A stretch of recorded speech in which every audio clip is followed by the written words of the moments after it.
Primeiramente, bem-vindos a Tirana, a capital da Albânia. Finalmente vamos conhecer um pouquinho da capital do país, a história, os monumentos, curiosidades, e vamos começar a partir daqui, bem do centrão da cidade.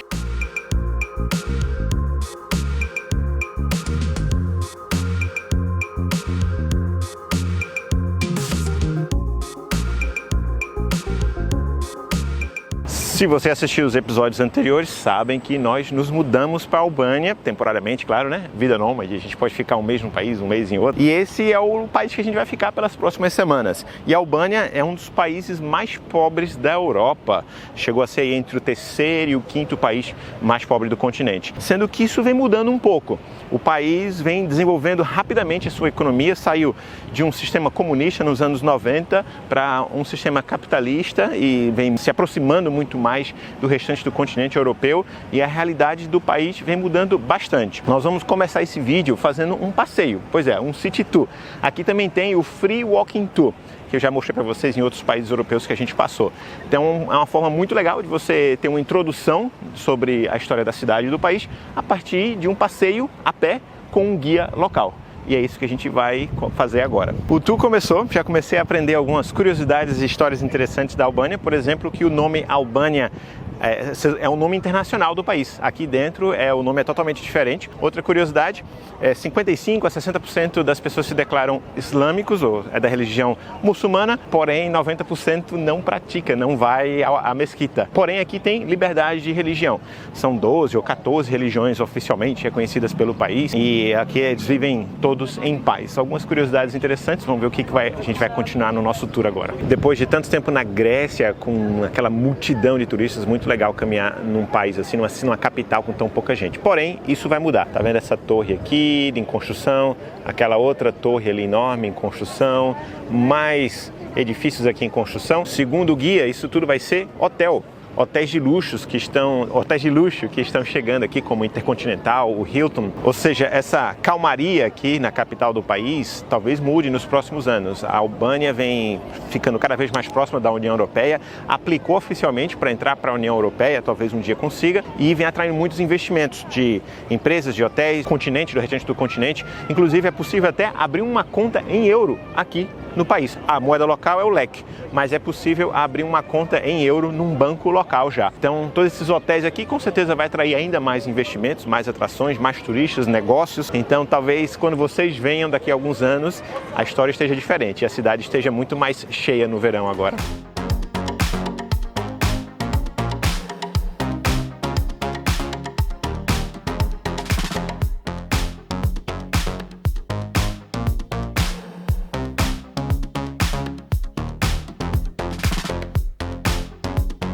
Tá vendo essa torre do relógio aqui atrás de mim? É um dos símbolos da cidade. Já foi destruída e reconstruída várias vezes e dá para subir. E aqui estamos bem pertinho da praça principal, onde tem também uma mesquita decorada. Isso é algo bem raro. Eu não me lembro de ter visitado nenhuma, né? O guia explicou que dentro e fora a mesquita é bem decorada, com flores e tal. Então a gente também vai voltar para entrar e conhecer por dentro. Nesse momento aqui estamos aproveitando o tour para conhecer, para aprender, e depois a gente volta com calma e visita vários desses lugares. Tá vendo essa construção de concreto arredondado aqui, pessoal? Isso é um bunker construído na época da Guerra Fria. Então a Albânia era um país comunista, fazia parte da União Soviética, e tem vários bunkers como esse pela cidade. Depois a gente vai entrar para conhecer por dentro também. Uma coisa que eu estou notando, outro grupo ali, um grupo grande de turistas, muitos viajantes, muitos europeus especialmente. Tem pessoas aqui da Turquia, do Reino Unido, da Espanha, acompanhando o passeio, e o país vem cada vez atraindo mais europeus especialmente, mas pessoas de fora da Europa também já estão descobrindo a Albânia como um destino. Esse país vai mudar muito nos próximos anos, viu, pessoal? Nessa área que a gente está caminhando tem vários prédios do governo, ministro de energia, ministro disso, daquilo, então tem um pouco mais de segurança aqui na área, mas é muito seguro. Então aproveite e responda uma pergunta que chegou pelo Instagram e tal. A Albânia é segura? Sim. Apesar de ser um dos países mais pobres da Europa, não tem problema de violência urbana como o Brasil, por exemplo. Apenas comparando, porque, enfim, o Brasil a gente conhece mais a nossa realidade, né? Então, a pobreza não está relacionada à violência urbana. E aqui tem a pobreza, mas não tem a violência urbana. Ainda que você andando pelas ruas, você não nota que você está caminhando num dos países mais pobres do continente. Mas, claro, isso também está mudando. e vai continuar mudando nos próximos anos.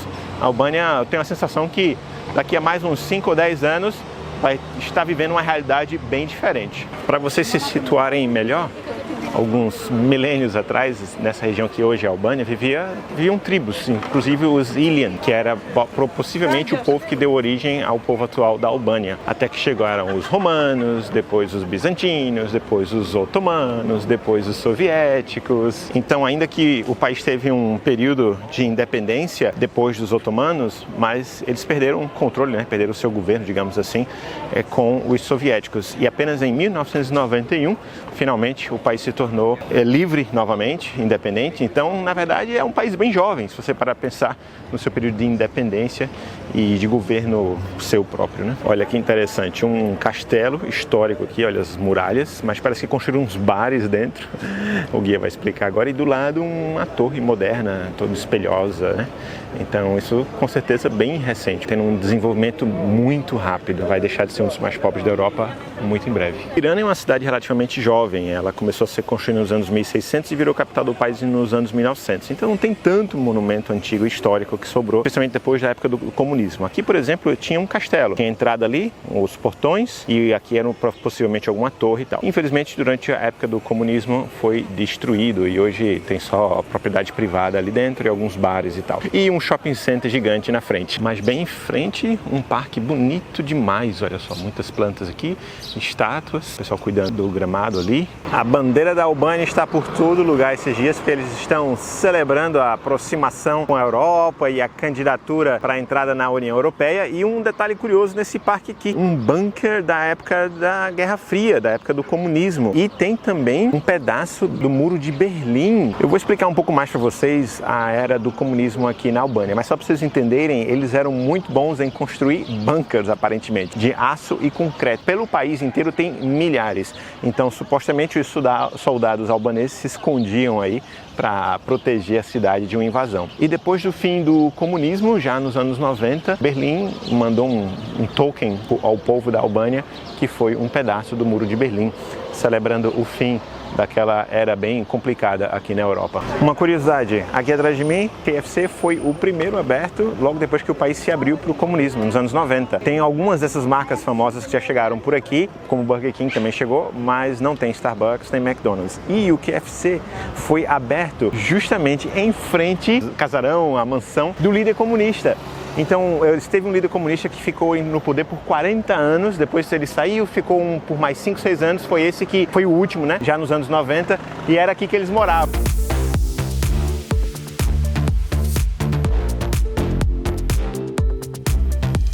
Acabou o passeio, acabou o tour. Eu vou explicar mais coisas para vocês legais que eu aprendi, muita coisa interessante. Algumas coisas eu já vinha estudando, mas foi bem interessante ouvir da boca de um local, além de dicas e tal. Porém, agora a gente dá uma pausa para comer.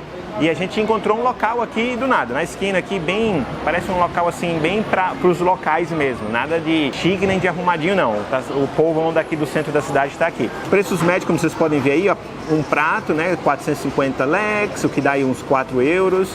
Tem aqui esses assim que a gente, parece o gyro lá da Grécia, né, tem esse aqui, ó, cerca de 220, 250 leks, o que dá mais ou menos 2 euros. A gente vai pedir um desse aqui, ó. Pitona, se eu estou pronunciando corretamente, como ele falou, é assim que chama, ó. Vem a fatia de pão com batata frita, um creme à base de iogurte, salada e frango.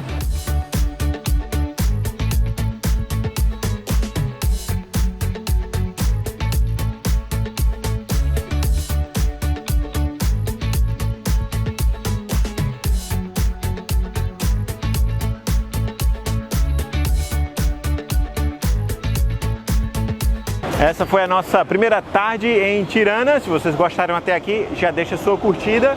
Agora vamos voltar ao centro de dia para entrar nas atrações e conhecer um pouco mais a fundo a história, a cultura e curiosidades do país. Vamos lá. Dia 2 de exploração aqui em Tirana. E olha só como a gente chegou aqui. De busão. O ônibus aqui é bem simples, bem sujinho, tal, nada moderno, digamos assim, custa apenas 40 leks a passagem e no nosso caso deu menos de 10 minutos do nosso bairro até aqui. Agora vamos entrar em alguns dos lugares que a gente conheceu com o guia e também explorar um pouco mais o assunto de uma época terrível que a Albânia viveu não muito tempo atrás. Dica de comunicação aqui em Tirana, internet. A gente comprou um SIM card local. O chipzinho custou 2.000 leks e vem com 35 GB, dá para usar por 3 semanas. Velocidade 4G mais, não tem 5G ainda.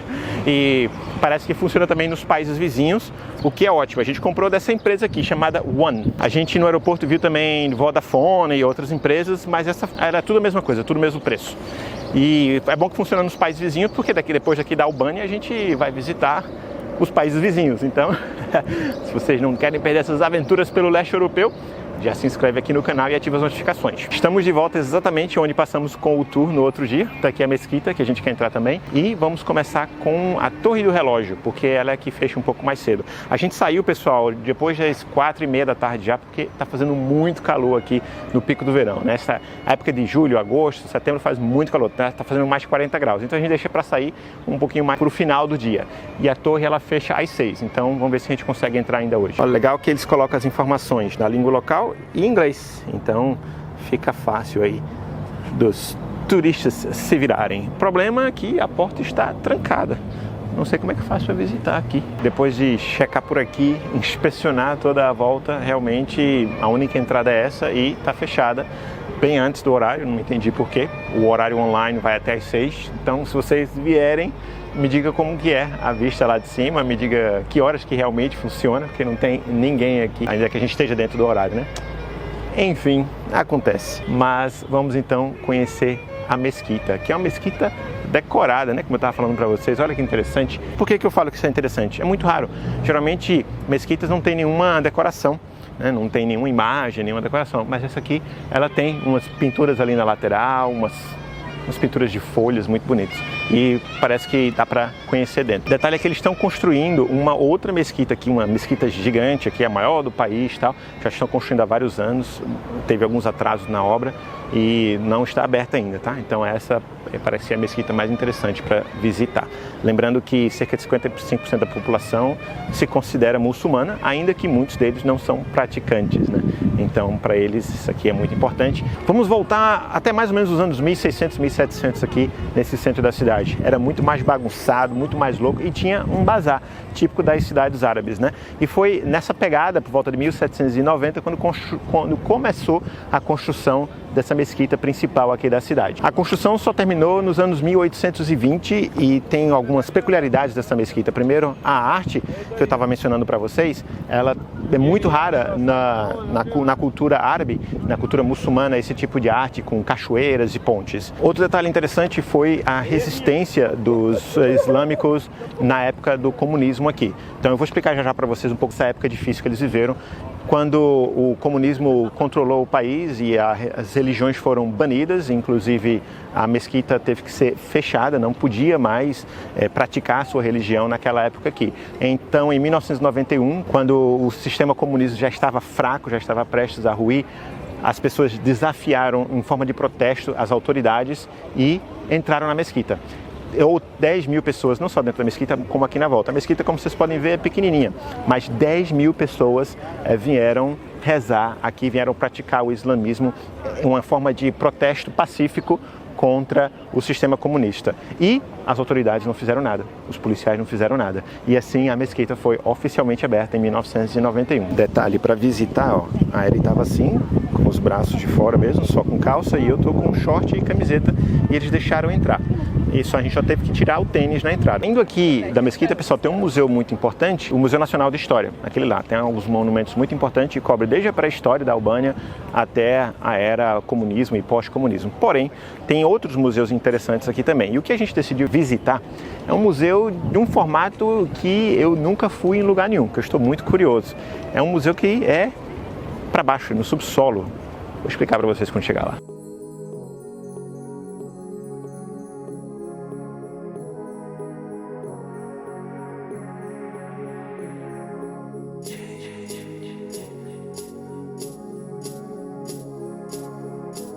Olha o que diz ali, pessoal. Aqueles que esquecem o seu passado estão condenados a repeti-los. Pois é, mensagem muito importante. E o valor? 500 leks, que dá cerca de 4 euros e pouco. No verão parece que fica aberto até às 7 da noite.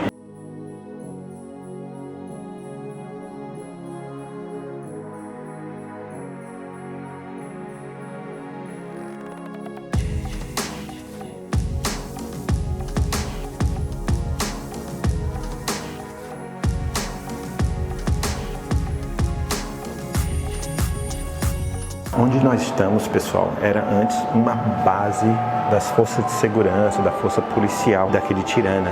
E depois foi usado também durante o comunismo, o regime comunista. E é daqui vários generais, várias decisões eram tomadas por várias autoridades que passaram por aqui. E inclusive decisões de espionar e torturar o próprio povo da Albânia, né? Muitos foram punidos, enforcados. Uma época muito difícil que a Albânia viveu, e isso aqui que foi felizmente tornado em um museu, para que o povo da Albânia nunca mais esqueça aquela época difícil que eles viveram com o comunismo. Essa seção, por exemplo, fala da época que as pessoas tentavam fugir da Albânia. Estima-se que quase 10 mil pessoas conseguiram cruzar a fronteira da Albânia com os países vizinhos, fugindo do regime local. Algumas imagens aqui são bem fortes, pessoal. Não posso mostrar tudo para vocês porque pode afetar pessoas um pouco mais sensíveis, mas são horrorosas a situação que eles viveram aqui. Algumas imagens deixam isso bem claro. Parte do tour você pode fazer com áudio também, pessoal. Tem áudio guia, tem também augmented reality, realidade aumentada também. Com um valor extra você pode fazer a sua visita dessa forma. Ou se você fala inglês, tem todas as informações traduzidas.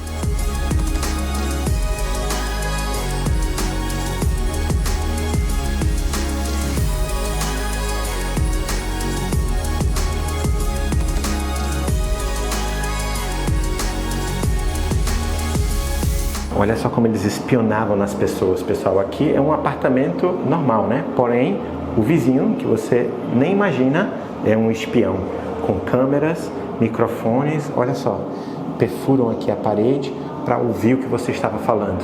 Então, se você reclamasse do governo, no dia seguinte os agentes passavam na sua casa, te levavam e te colocavam num campo de concentração e sua família nunca mais via você. É impressionante imaginar que tudo isso que a gente está vendo é no subsolo. Estamos a vários metros abaixo do centro da capital do país. E tem vários cômodos e corredores aqui que eu nem mostrei para vocês ainda.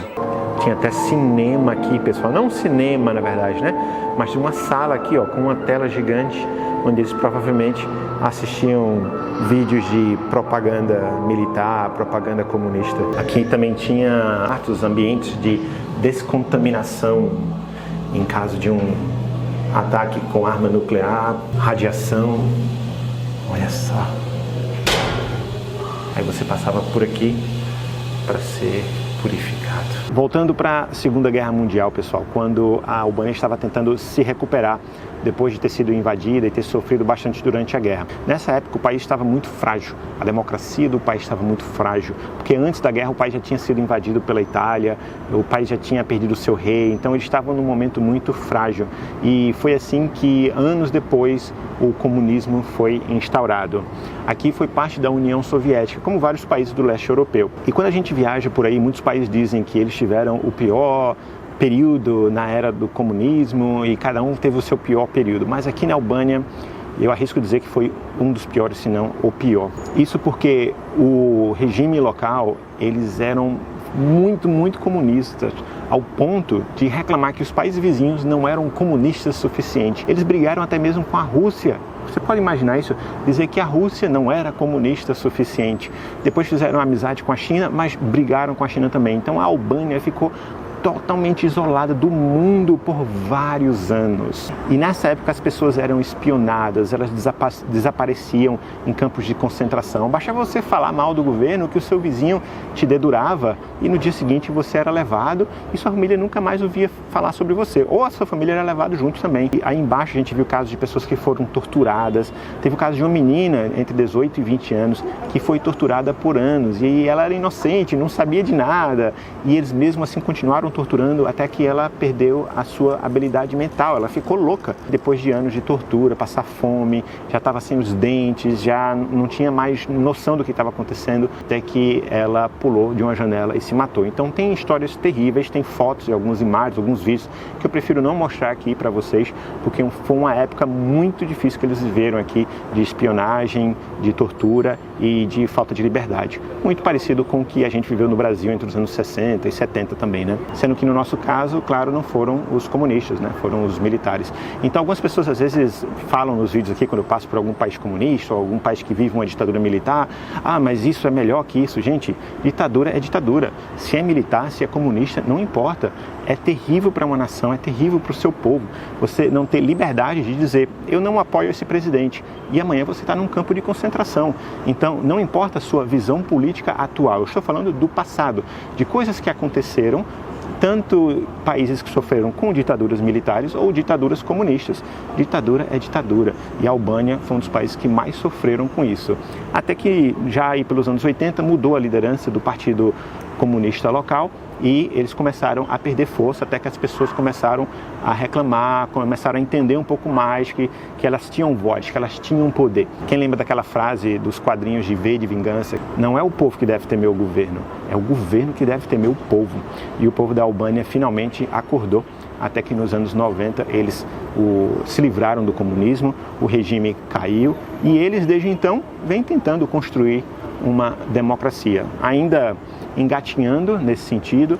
Ainda existem casos de corrupção aqui, e os criminosos da época, os ditadores, a maioria escapou ileso, porque eles destruíram muitos dos documentos já na reta final do regime, e também existia uma espécie de acordo, tudo bem, a gente agora é um país democrata, mas deixa a gente em paz, né? Os líderes comunistas aqui na Albânia, eles infelizmente não pagaram pelos crimes que cometeram. Enquanto eu espero a Eric estar nessa loja aqui, aproveito e explico uma coisa para vocês, que eu já falei nos episódios anteriores, mas caso vocês tenham perdido, a Albânia é muito cash, tá pessoal? Dinheiro vivo, espécie. Aqui eles se abriram para certas tecnologias, cartão de crédito e pagamentos online muito recentemente.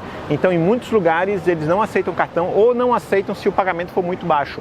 Tá? Então, até no mercado que a gente faz compras, a gente tem que gastar no mínimo 1000 leques para poder pagar com cartão. Menos que isso é dinheiro. Então, traga euro-dólar, porque a moeda da Albânia você não consegue comprar fora da Albânia, é uma moeda fechada, você só compra aqui dentro. E aí você pode trocar o euro e dólar fácil, tá em casa de câmbio e tudo quanto é lugar. Olha que curiosidade, pessoal. Primeiro, os caixas eletrônicos ali, um verde ali, o azul aqui, bem aberto assim, no meio do nada, né? Sem segurança, sem nada, sem porta, sem nada. E aqui, umas geladeiras, eles fazem muito isso aqui, ó. Coloca os produtos do lado de fora da loja, pertence àquela loja ali. Se eu quiser comprar alguma coisa aqui, eu pego, vou lá dentro e pago. Então eles colocam na base da confiança, né? Que a pessoa vai pegar o produto e entrar lá para pagar. Legal, né? Que diferença. Achamos alguns souvenirs aqui. Não tem muita loja de souvenir não que a gente tenha passado. Então é legal ver uma aqui, mostrar para vocês, ó. O imãzinho de geladeira, as sapatilhas. Tem também a imagem da Madre Teresa, que é filha de albaneses. Ela nasceu em outro país, mas eles consideram que ela é albanesa, porque ela é filha de albaneses, né? Então, outros lugares históricos aqui do país. O imãzinho tá 200 leques.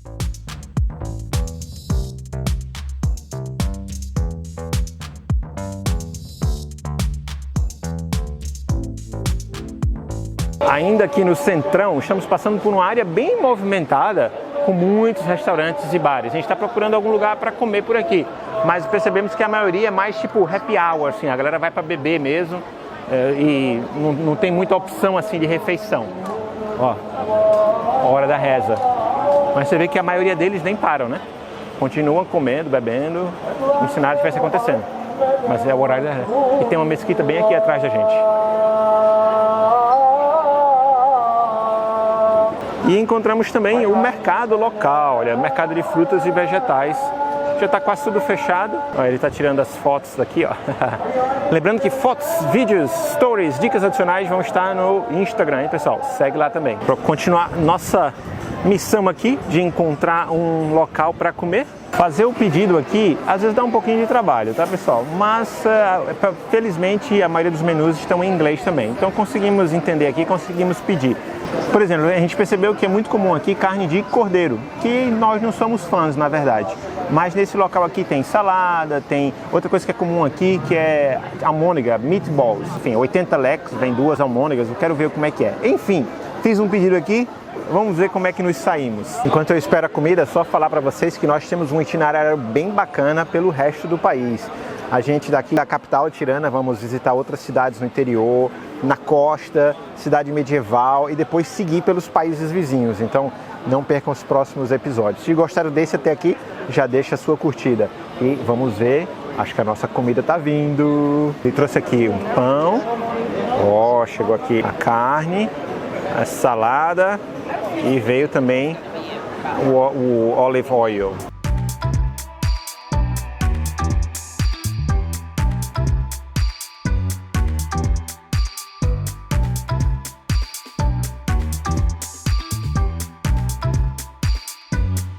Total aqui a nossa conta deu 1.070, nossa continha aqui, e temos que pagar em dinheiro, não dá para usar cartão, eles não aceitam cartão, olha só. Fechamos o nosso giro por Tirana, agora é seguir viagem pelo país. Did you like Tirana? Very much. Eu gostei também, espero que vocês tenham curtido e a gente se vê no próximo episódio de algum outro lugar pelo país. Vamos celebrar esse mundão.